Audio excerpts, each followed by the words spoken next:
नमस्कार, आज का इतिहास देख रहे हैं आप। आपके साथ मैं हूं स्पीड दीक्षित। भारत की स्वर लता मंगेशकर की आज यानी 6 फरवरी को पुण्यतिथि मनाई जाती है। भारत समेत कई देशों में लोग लता मंगेशकर के गाने और उनकी आवाज़ को सुनना पसंद करते हैं। 28 सितंबर 1929 को इंदौर में जन्मी लता मंगेशकर का जीवन उपलब्धियों से भरा रहा है। न केवल वो संगीतकारों की आइडियल रही है, बल्कि संगीत से प्रेम करने वालों के बीच हमेशा चर्चा में रहती है। उन्होंने हिंदी समेत 36 भाषाओं में 50,000 से ज़्यादा गानों में अपनी आवाज़ दी। भले ही आज वो हमारे बीच नहीं है, लेकिन हिंदी सिनेमा में उनके योगदान को हमेशा याद किया जाएगा। उनके जीवन से जुड़ी कई रोचक किस्से और हैं जो शायद ही किसी को पता हो। चलिए तो जानते हैं। लता मंगेशकर ने कभी शादी नहीं की। बतौर एक महिला वो नारी शक्ति की बेहतरीन मिसाल रही। बिना किसी पर निर्भर हुए उन्होंने इंडस्ट्री में अपनी खुद की पहचान बनाई और कई उपलब्धियां अपने नाम की। आइए उनके बारे में कुछ और जानते हैं कि आखिर उन्होंने शादी क्यों नहीं की। लता मंगेशकर ने शादी क्यों नहीं की और उनके जीवन की कौन सी उपलब्धियां हैं। उन्होंने एक इंटरव्यू में बताया कि लता मंगेशकर ने शादी ना करने की वजह उन्होंने बताया कि घर के सभी सदस्यों की जिम्मेदारी उन पर थी। कई बार शादी का ख्याल आया, लेकिन वो उस पर अमल नहीं कर सकती थी। बेहद कम उम्र में काम करने लगी।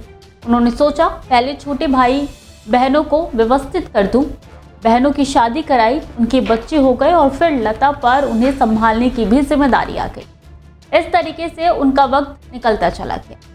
लता मंगेशकर को यूं नहीं, नारी शक्ति का मिसाल कहा जाता है। 1974 में वो रॉयल अल्बर्ट हॉल में प्रदर्शन करने वाली पहली महिला बनी।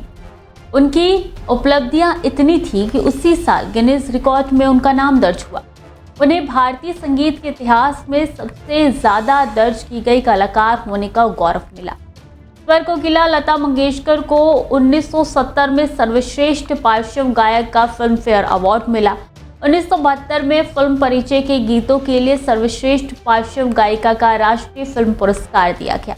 1974 में फिल्म कोरा कागज के गीतों के लिए सर्वश्रेष्ठ पार्श्व गायिका का राष्ट्रीय फिल्म पुरस्कार मिला। इसके बाद 1977 में जैत रे जैत के लिए सर्वश्रेष्ठ गायिका और 1989 में दादा साहेब फाल्के पुरस्कार से सम्मानित किया गया। 1990 में फिल्म लेकिन गीतों के लिए सर्वश्रेष्ठ पार्श्व गायिका का राष्ट्रीय फिल्म पुरस्कार मिला। 1989 में लता मंगेशकर को पद्म विभूषण, 1990 में श्री राजा लक्ष्मी फाउंडेशन चेन्नई द्वारा पुरस्कार दिया गया। 2000 में आईफाई लाइफस्टाइल अचीवमेंट अवार्ड, 2001 में भारत के सर्वोच्च नागरिक सम्मान भारत रत्न से सम्मानित किया गया। 2001 में महाराष्ट्र रत्न, 2002 में आशा भोसले पुरस्कार, 2004 में फिल्म फेयर विशेष पुरस्कार और 2007 में फ्रांस सरकार ने उन्हें सर्वोच्च नागरिक पुरस्कार यानी कि Officer of the Legion of Honour से सम्मानित किया। ये सारे पुरस्कार लता मंगेशकर ने अपने नाम किया और आज भी सबके जहन में लता मंगेशकर यूं ही नहीं बैठी हुई है। तो खबरें लगातार जानिए, देखते रहिए डेली 24।